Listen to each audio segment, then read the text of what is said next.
We need eyes and ears on the ground.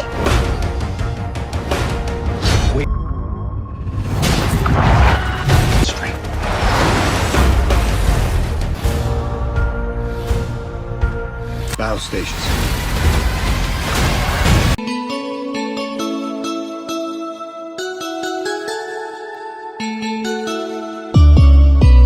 Film dimulai dengan kapal selam USS Tamba Bay membayangi kapal selam Rusia, Konek, di Kutub Utara. Itu tetap tidak terdeteksi meskipun hanya berjarak 400 yard dari kapal selam lainnya. Beberapa saat kemudian, personel kapal selam AS mendengar ledakan keras. Mereka diserang bukan oleh kapal selam Rusia, tetapi oleh kapal selam tak dikenal lainnya tepat di atas mereka. Mereka mencoba menurunkan kapal selam hingga 700 kaki, tetapi sudah terlambat karena torpedo sudah beberapa detik dari benturan. Kapal selam AS ditembak, dan semua personel tewas. Laksamana John Fish diberitahu bahwa USS Tamba Bay hilang. Ini mengkhawatirkan karena kapal selam tidak memiliki masalah dengan radionya. Dan tidak ada cuaca buruk yang dilaporkan di daerah tersebut. Kapal selam sekarang berjarak 2 jam dari check-in. Fish memberitahu Laksamana Charles Donegan tentang situasinya. Donegan lebih peduli tentang sistem rahasia di kapal selam. Fish mengingatkannya bahwa ada 110 pria di sana juga. Mereka belum tahu bahwa kapal selam itu telah ditembak, dan semua orang di dalamnya tewas. Joe Glass menerima panggilan saat berburu. Dia disuruh mundur karena helikopter akan membawanya ke pangkalan. Dia tiba di pangkalan saat USS Arkansas bersiap untuk dia perintahkan. Dia ditugaskan untuk menemukan kapal selam AS yang hilang. XO Brian Edwards menyerahkan sebuah amplop berisi perintah dari armada ke-6. Setelah membaca kontennya, Kapten Joe Glass memerintahkan Edwards untuk memanggil kembali kru karena mereka akan segera berangkat.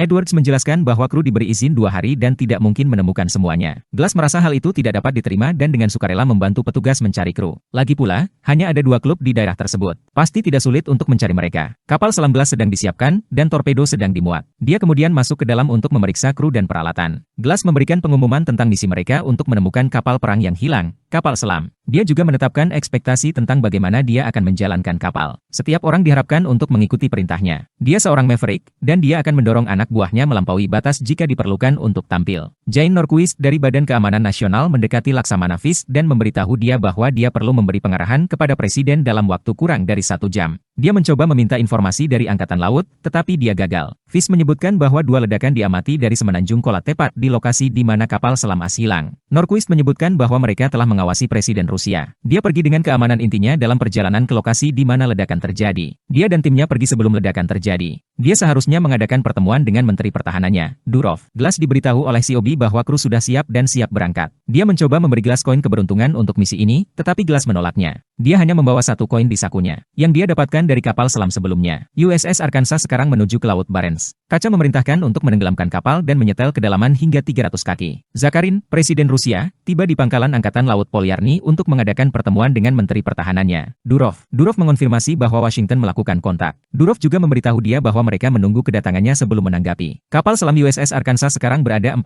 mil dari pantai Rusia. Glass memperingatkan anak buahnya bahwa mereka mungkin bukan yang pertama di area tersebut. Dia memerintahkan penyebaran pemindaian laut. Tidak perlu waktu lama bagi perangkat untuk mendeteksi sesuatu. Saat pemindaian laut semakin dekat, kapal selam AS yang karam ditemukan. Mayat personel juga ditemukan. Dia meminta Jimenez, sang operator, untuk memindahkan pemindaian laut ke arah haluan untuk mencari tahu apa yang menghancurkan kapal selam tersebut. Glass kaget melihat lubang besar yang ternyata berasal dari serangan torpedo. Dia kemudian memerintahkan mereka untuk menjaga stasiun pertempuran mereka. Dia juga meminta seorang tentara untuk membuat draft pesan yang mengatakan USS Tamba Bay tenggelam oleh aksi musuh. Suara aneh ditangkap oleh pemindaian laut. Sepertinya itu berasal dari atas mereka. Mereka tidak tahu bahwa itu adalah kapal selam dengan torpedo yang menunggu untuk mendatangkan malapetaka. Rusia kemudian meluncurkan 2 torpedo. Kapal selam USS Arkansas bisa lolos dengan menggunakan alat penghindar. Glass memerintahkan untuk meluncurkan serangan mereka sendiri, tetapi mereka tidak dapat menemukan lokasi yang tepat dari target mereka karena banyak gangguan di permukaan. Kapal selam Rusia diposisikan secara strategis di antara gunung es. Setelah upaya lain untuk memindai lokasinya, kali ini mereka dapat menunjukkannya dengan tepat. Torpedo kemudian dialihkan, dan kali ini mengenai target. Kapal selam Rusia hancur. USS Arkansas belum lepas dari bahaya karena 2 torpedo masih menuju ke arah mereka. Glass perlu membuat strategi untuk mencegah agar tidak tertabrak. Dan Glass memerintahkan untuk membawa kapal selam tersebut ke lokasi USS Tamba Bay. Kedua torpedo itu kini mendekat. Benar, saat hendak menabrak USS Arkansas, kapal selamnya bermanuver keras ke kanan, dan torpedo malah menghantam kapal selam Tamba Bay. Ledakan itu masih cukup merusak sehingga mereka bisa merasakan efeknya dari dalam. Itu bisa menjadi akhir dari mereka semua. Presiden Rusia diberitahu bahwa kapal selam mereka telah ditenggelamkan oleh Amerika. Durov menyarankan agar mereka segera merespons dan membalas. Zakharin tidak dapat berkomitmen saat ini karena dia ingin berbicara dengan Presiden AS terlebih dahulu. Sementara itu, pesan dari USS Arkansas telah sampai ke Admiral Fish. Mereka sekarang tahu bahwa USS Tamba Bay sengaja diserang oleh Rusia. Fish mendapat sinyal mulai dari Laksamana Charles Donegan untuk memindahkan kelompok pertempuran kapal induk terdekat ke posisinya. Donegan juga memberitahunya bahwa dia telah mengirim operator khusus, tim Navy SEAL di bawah komando Letnan Bill B. Aman, ke Rusia untuk menentukan niat Zakharin. Tim SEAL mendarat di lokasi target mereka, tetapi salah satu dari mereka terluka. Mereka berhasil memposisikan diri dengan aman. Perangkat pengawasan kemudian dikirim, tetapi mereka tidak dapat memperoleh rekaman yang jelas karena interferensi berat di area tersebut. Beberapa saat kemudian, mereka dapat menghilangkan gangguan tersebut.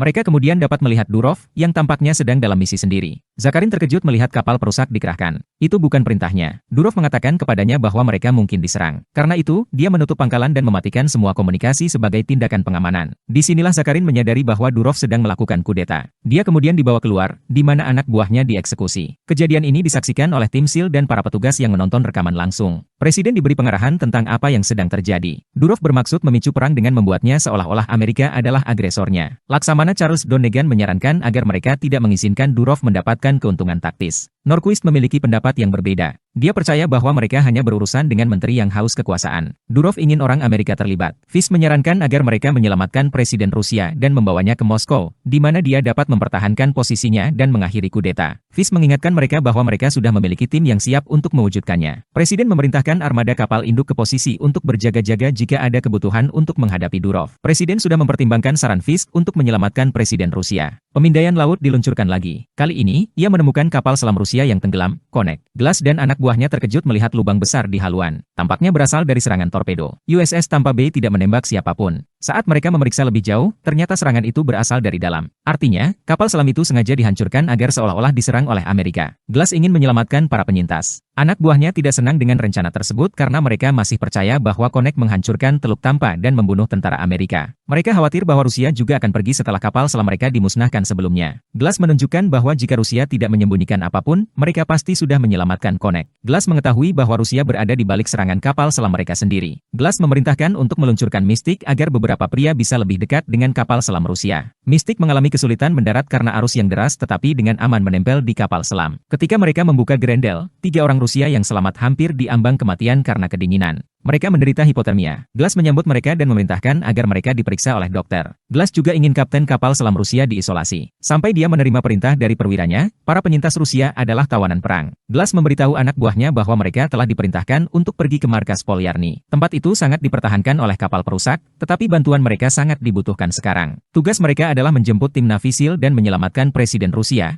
Zakharin, yang kini berada di bawah pengawasan Durov. Mendekati Polyarny tanpa terdeteksi akan menjadi tantangan besar bagi mereka, tidak peduli seberapa hati-hati mereka. Mereka membutuhkan navigator lokal. Disitulah Glass memutuskan untuk berbicara dengan Kapten Rusia yang mereka selamatkan tadi. Kapten Rusia masih percaya bahwa Amerika menghancurkan kapal selam mereka. Glass menunjukkan kepadanya bukti bahwa kapal selam itu meledak dari dalam keluar. Dan Glass juga memberitahunya bahwa mereka membutuhkan bantuannya untuk menyelamatkan Zakharin. Kapten Andropov sekarang mengambil kendali kapal selam karena dia tahu daerah itu lebih baik daripada siapapun. Edward sangat marah dengan rencana ini dan menganggapnya sembrono karena mereka akan mengungkapkan informasi rahasia. Terlepas dari protes tersebut, Glass memberikan kewenangan kepada Andropov. Dia kemudian dapat membawa kapal selam itu dengan aman ke tempat yang seharusnya. Glass kemudian mengirim 2 orang untuk menyelamatkan tim SEAL dan Presiden Rusia. Tim SEAL mampu memajukan posisinya dan menyelamatkan Zakharin. Salah satunya terbunuh. 2 tentara membawa Presiden, tempat Mystic menunggu. Seorang tentara terbunuh saat dia membimbing Zakharin ke Mystic. Prajurit lainnya kembali ke pantai untuk menyelamatkan prajurit lain yang tertinggal. USS Arkansas mendeteksi ketukan sekrup yang berat. Kapten Andropov memberitahu mereka bahwa itu adalah kapal perang Rusia. Itu kemudian mulai menyerang mereka. Andropov dan Glass bekerja sama untuk bertahan dari serangan Rusia. Kapal selam dibawa ke dasar laut. Meskipun gerakan itu memungkinkan mereka melarikan diri untuk sementara, hal itu juga merusak beberapa bagian Arkansas. Kapal perang Yevchenko sekarang tidak lama lagi mengunci kapal selam. Mereka tidak punya pilihan selain membiarkan Kapten Andropov berbicara dengan orang-orang di kapal perang. Bagaimanapun, dia melatih orang-orang ini. Dia memberitahu mereka bahwa dia ada di kapal selam as. Kapten Yevchenko menerima telepon dari Durov yang menuntut agar dia menghancurkan Arkansas. Film diakhiri dengan Glass menerima perintah langsung dari Laksamana Donegan untuk menembak Yevchenko. Terjadi kebuntuan. Beberapa saat kemudian, pangkalan Angkatan Laut Polyarny meluncurkan serangan rudal terhadap Arkansas melalui arahan Durov. Mereka dicegat oleh Yevchenko beberapa detik sebelum tumbukan. Kapal perang itu kemudian meluncurkan serangan rudal sendiri, menargetkan Polyarny, tempat Durov memimpin. Tempat itu hancur parah. Tamat, terima kasih telah menonton, dan sampai jumpa di video selanjutnya.